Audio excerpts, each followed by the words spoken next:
Nirepost ng social media personality na si Senyora ang post ng isang page tungkol sa latest na patama umano ni Raquel Pempenco sa anak niyang si Jake Zyrus. Ito'y kaugnay ng pagbaviral ng librong isinulat ni Jake noong 2018, ang librong I Am Jake. Sa post kasi ni Raquel sa Facebook noong March 2, 2025, sinabi niyang peace of mind pa rin daw ang pipiliin niya kaysa patulan niya umano ang mga walang kwentang tao at mga walang utang na loob.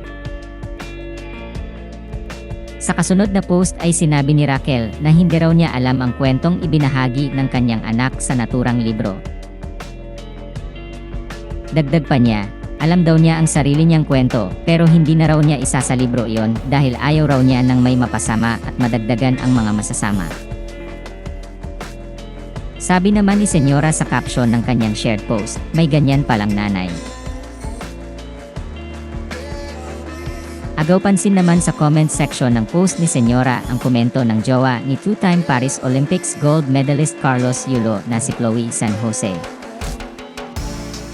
Komento ni Chloe, meron pa akong kakilala, ganyan-ganyan din Senyora.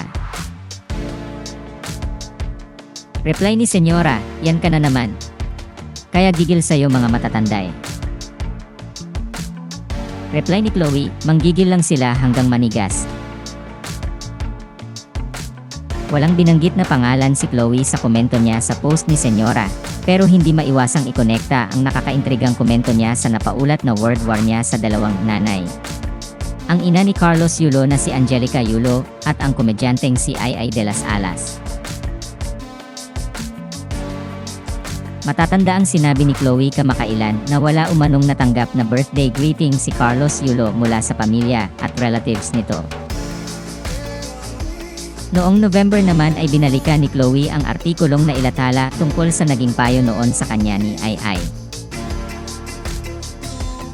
Ginawa ito ng content creator matapos isapuliko ng komedyante na hiwalay na sila ng kanyang estranged husband na si Gerald Sibayan.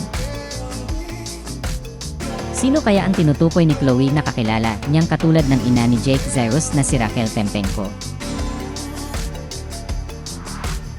Samantala, nakatakda ng i-release sa music streaming platforms ang kauna-unahang single ni Chloe na Fur sa Biyernes, March 7, 2025. Pangangasiwaan ng star pop ang singing career ng Filipino-Australian content creator.